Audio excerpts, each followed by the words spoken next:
Reka twongere tubaha ikaze bakunzi ba Kigali Real News. Ni ku isasta aho ibya Denis Nyakweru byamaze kuvumburwa ndetse n'umugambi we ukomeye karundura, aho bakomeje gukubita hababaza intumwa ze ziri gukora ubutasi mu bice bigiye bitandukanye. Ni mu nkunde rero tuze turebere hamwe uko situation ihagaze. Ni pazesha ndetse na makuru atunguranye y'aka kanya, aho tugiye kurebera hamwe bikomeje kugenda ba ku kibaya cya Plaine de Ruzizi. Byifashe bite, bihagaze bite?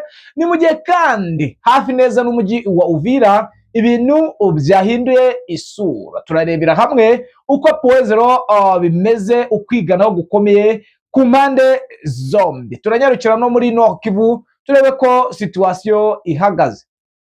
Ni mu nkunde rero tuze turebere hamwe aho turi buze no kureba ku byatangajwe na AFC mu ibanga rikomeye, aho muri buze kubimenya. Ku murongo wa telefone tuba turi kumwe n'umuroko wacu Informa uherereye neza muri biriya bice, aho ari buduhe ido nido y'ibikomeje kugenda biba n'ibikomeje kugenda bigaragara muri zone zose. Reka ngushimire ngwifuriza amahoro y'Imana we wahisemo kubana natwe.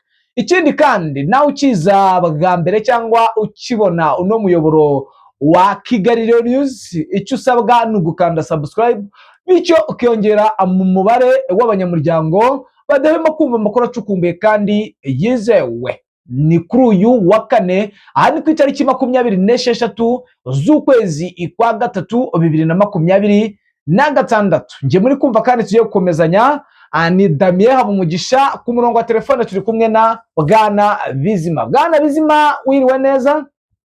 Niwe neza na amahoro. Yes, Bwana Bizima rero nkundira tubanze turebe akantu ku kandi ku muvuno wakozwe n'ihuriro rya ASM 23. Iyi withdraw yababaje abaturage batari bake, ariko bishobora ko ari ineza ikomeye cyane nk'uko biri kugenda bigaragara. Ayazandani aravuga yuko gukora withdraw ari uburyo bwo kugira ngo bubake uburyo bushya mu bice by'ingenzi biri point strategique. Ibi ngibi bikaba bigaragaza imbaraga ndetse zidasubirwaho z'uyu mutwe w'ihuriro rya AFM 23, ndetse ubona yuko rikomeje kwiyubaka mu bice bigiye bitandukanye. Bwana Bizima rero ndagira ngo wenda kugira ngo turebere hamwe ibyarikomeje kuvugwa ku rwego rw'ubutasi. Twagiye tubibona i Goma, twagiye tubibona Bukavu, twagiye tubibona mu bice bigiye bitandukanye, ariko Denis Nyakweru uyu ni umutambukanyi wa perezida wa leta ya Kongo, ndetse akaba avuka mu gice n'ubundi AFM 23 bayobora. Ahangaha avuka muri Sud Kivu, hano za Bukavu. Bwana Bizima, ibivugwa kuri Plaine de Ruzizi operation ziri gukorerwayo saha izi ngizi ni zihe? Yego, ni uburyo ubona ko bukomeje gusa naho bushyirwa intege cyane kandi bumaze igihe, kuko ntabwo ari bushya. FARDC ikoresha cyane, ubona ko yashyizemo amafaranga menshi mu bijyanye n'ubutasi kandi bibasiye cyane no gukorwa n'abagore, kuko ubaze nk'imibare y'abamaze gusa naho baboneka, kandi ureba igihe gishize iyo operasiyo itangiye ko ari gitoya, wahita ubona ko hari amakuru menshi ahishwe cyane yuko hari n'izindi ntasi zitagira umubare zitarabasha gutahurwa zikorera muri ibi bice bigenzurwa na 23, kuko ubu amakuru hari nuko mu bamaze gufatwa mu bagabo harimo abagabo 201, ndetse ubona ko harimo abarekuwe bijyanye n'amakuru babashakagaho, ubu bagifite 36, hakaba ku bagore ari 84, ndetse bo ku makuru hari nuko aba bose bo bagifite, kuko ibyo bakoraga ni ibintu ubona ko batibeshyaga, byari ihame kandi batanze amakuru neza ko babaga batumwe ari misiyo bariho, ndetse ubona ko ku byo bakurikiranyeho bagishakaho amakuru menshi batapfa guhita barekurwa muri aka kanya. Ni ikintu ubona ko FARDC rero yashyizemo intege cyane ku rwego rwo hejuru, nawe wakwibazaho cyane, ariko ukaba ubona ko bigeze ku rwego rw'uko basa naho biraburijwe bijyanye n'uko basigaye bakorera izi operasiyo mu bice ubona ko bitari ngombwa cyane, ndetse ko atari ingenzi kuba wazana abantu baturutse mu bice bya kure bakaza gushaka amakuru mu gace katari nk'umujyi munini yenda nka Goma, ku buryo ubona ko guhita utahura abantu 11 byihuse cyane mu gace mumaze igihe mugenzura ko musa naho mumaze kumenya amakuru yose. Kandi iyi ni information bafite yuko hari intasi nyinshi ziza kubashakaho amakuru ku ruhande rwa M23, ariyo mpamvu buri kantu kose kababayeho bakitondera cyane, ari byo bitera ingaruka nyinshi zo gufatwa kw'izi ntasi. Ni amakuru rero yabaye nkakomotse muri Plaine de Rusizi, muri ibi bice bya Kamanyora, Gasogota, za Ruvungi ndetse n'ibindi bice byose biri muri aka gace bigenzurwa na 23.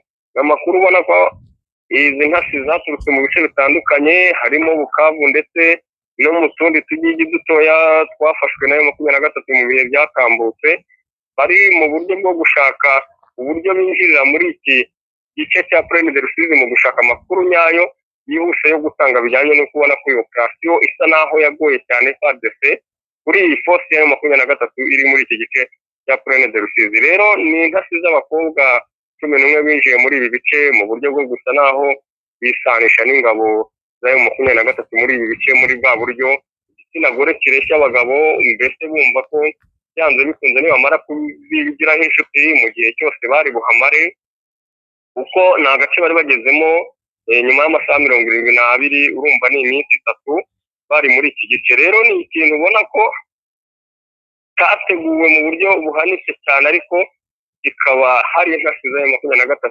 zibasha kugenzura zikoresheje imbaraga zikomeye ku buryo bwo gutahura abangaba, ari byo byatumye aba batahurwa bikubitiro rya kare cyane, ndetse babashwa gufatwa nta n'umwe ubuzemo, aba ari bwo umwe muri bo atanga amakuru y'uko baturutse mu bice bitandukanye, kandi ko ahenshi mu duce tugenzurwa na M23 yaba muri Nord Kivu ndetse na Sud Kivu, uretse zone ya Minembwe isa naho igibagora bijyanye n'ubuzima bwaho, ko ibiturage byaho utabasha kubikoreramo movement ngo ubure gutahurwa vuba.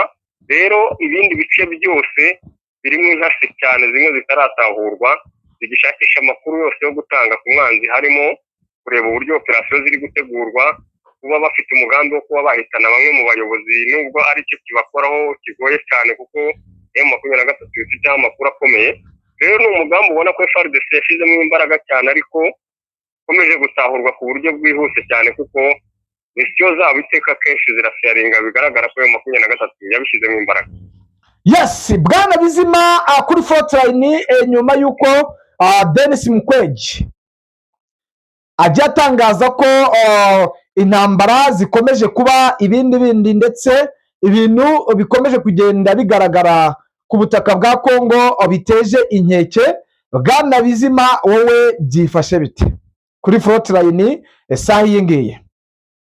Yego, ni ikintu ubona ko kiba kibangamye kubivuga, cyo ni ukuri, kuko biteye ikibazo gikomeye cyane mu duce twose, kuko wafatira mu buryo butandukanye, harimo ubwiwiziro y'ingabo za M23 zavuye muri iki gice cya Ruberu, barindiraga abaturage umutekano wo kubaho, kandi uzi neza ko ibice bavuyemo ikintu cya mbere cy'ingaruka kibaho ku baturage gutakaza ubuzima bazira ko bari inshuti za M23 cyangwa bakoranaga. Akigerekaho ikindi gikorwa kiri muri Kivu, muri Uvira, hari ingabo zitandukanye za coalition, ubona ko abaturage baho bameze nk'ababa bogamiwe cyane bikomeye n'iyi muvoma y'ingabo zirimo z'uruvunganzoka, ndetse ubona ko harimo ibyaha byinshi abaturage batajya babasha gutangaza kubera no kubura aho babivugira, bijyanye n'iyi coalition nini irimo ifite abasirikare badafite imico imwe, ndetse harimo n'abameze nk'ibyihebe bakorera muri iyi mitwe y'abazarindo, kandi batajya bavugwa ku buryo umuturage uburyo ahemukiyemo ubwo aribwo bwose yigengesera kugira ngo hatabaho gutakaza ubuzima cyangwa umuryango. Yes, Bwana Bizima, biravugwa yuko abamudahusha abari kurebera umujyi kure. Byifashe bite? Bafite gahunda yo kuwinjiramo cyangwa ni uburyo bwo gukomeza gucunga ikirere kugira ngo kitabinjirana mu bice bagenzura ku birindiro byabo? Uyu mujyi wa Uvira urimo amakuru menshi cyane, kandi urimo ikikango gikomeye ku ngabo nkuru za FARDC ndetse n'ikoalition bari kumwe, ku bayobozi ba leta basanzwe mu nzego z'ibanze, ndetse hakaba n'ikikango no ku baturage bwite ndetse n'ingabo ziri muri operation muri aka gace, kuko nk'ubu tuvugana ku masaha y'igitondo saa 12 makuru agaragara ko hari ambulance zigera muri enye zambutse ziva mu Burundi, ndetse ubona ko zitaje nk'izitwaye abarwayi cyangwa zije kubajyana, ahubwo ari uburyo budasanzwe bwatahuwe yuko hari amakuru ko hari ingabo za FARDC ba komanda bo ku rwego rwo hejuru muri operasiyo barimo kugenda kurara i Burundi mu buryo bwo kwishakira umutekano, ndetse bakabasha gukoresha ambulance mu buryo ubona ko M23 idashobora gusheringa ambulance cyangwa kuzoherezaho drone, mu buryo ubona ko kurasa ambulance mu bijyanye n'amategeko mpuzamahanga ari icyaha cy'intambara. Rero akaba ari bwo buryo bwa kavaringi bakoresha mu buryo bwo kujyana abayobozi kwanga ko ikirere, kuko aho M23 naho igenzura iki kirere cyose cya Uvira ndetse no mu nkengero zaho, babonye ko kurara muri uyu mujyi nta mutekano byabaha cyane, ko ishobora kuba koherezaho drone za kamikaze kuba zabasha kwangiza ubuzima bwabo. Akaba ariyo strategie nshya bafite igaragaza rero ko uyu mujyi ugamiwe cyane, unafite impungenge zikomeye, ariko ukabona ko M23 yanze kugaba ibitero bijyanye n'intego ishaka. Ubona ko hari ibintu byinshi iri gutegura mu buryo bwo kugira ngo hatazabaho gukumira cyangwa gusa naho nk'abahutaje abaturage mu mirwano ishobora kubera muri uyu mujyi bijyanye n'intwaro ziri ku mpande zombi. Yego bwana Bizima, tujyane kuri frontline kuri point zero, tubwiye uko situation ihagaze. Biri point zero ni imirwano isanzwe n'ubundi iri kwataka ku ruhande rwa M23 mu buryo bwo kwigarurira point zero. Ubona ko ari operasiyo ikomeye cyane, kuko iyi point zero ni defense ikomeye yibitse ibikoresho irimo ingabo zitandukanye, Tanzania ndetse higanje ingabo za Angola cyane, FARDC Special Force, mu buryo ubona ko babaye nk'abahuruza cyane mu buryo adashaka gutakaza ikwezera, ariko ubona ko ari intego M23 twirwaneho bafite ko bagiye kugaba ibitero bidasanzwe by'inkundura kugira ngo babashe kwigarurira ibice, kuko ubona ko intandaro ya byose yo kuba operasiyo nyinshi zidindira muri Sud Kivu harimo iyo kuba muri ibi bice bya Minembwe, uduce tw'ingenzi twinshi tugenzurwa n'abo ba FARDC. ariyo mpamvu ubona ko M23 yarambiwe guhora igabwaho ibitero itegereje, ahubwo igiye kumera nko mu zindi pozisiyo zibaho zose. Aya akaba ari amabwiriza yavuye ku bagaba bakuru b'ingabo hejuru ko bagomba gutangiza imirwano ku buryo iyi koalisiyo bayibuza amahwema, mu buryo bo batategereza guhora barasa buri munsi. Yego bwana Bizima, rero biravugwa yuko n'ubundi muri Nord Kivu naho ibintu bitameze neza, ariko mu bice by'ingenzi umutekano uraganje. Ho byifashe bitewe bwana Bizima saa yingi, nimba hari amakuru wabashe gukurura?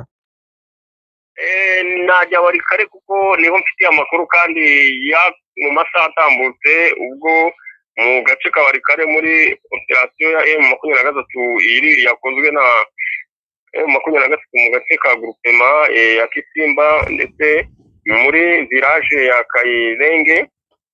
Ni operasiyo yateguwe na M23, ubona ko nayo ifite umuvuduko ukomeye cyane mu buryo bwo gushaka kwigarurira ibi bice cyane. Ubona ko koalisiyo yamaye nkaho iri gufunga M23 kwinjira muri Barikare, kandi ukaba ubona ari ibice by'ingenzi cyane bikomeye kuri M23 mu buryo bwo gusa naho ikorera umutekano na kavaringi iki gice cya Masisi cy'ingenzi. Ubona ko bafitemo ibikorwa byabo bwite, basa naho babasha kugenzura iyi Nord Kivu mu buryo butaziguye, kuko ubona ko FDLR ndetse Wazalendo n'ingabo z'amahanga harimo iza Angola ziri muri iki gice cya Warikare cyane cyane. Ubona ko bari gutegura nabo operasiyo yo kuba bo baza mbere kugaba ibitero kuri M23 bikigenzura. Akaba ariyo mpamvu ubona ko bo batangiye gutegura operasiyo, kandi amakuru ahari ni uko muri aka gace hari ingabo za M23 ziri koherezwayo ku buryo bashaka ko haba hari force nini cyane, bijyanye n'uko ari agace kateguwemo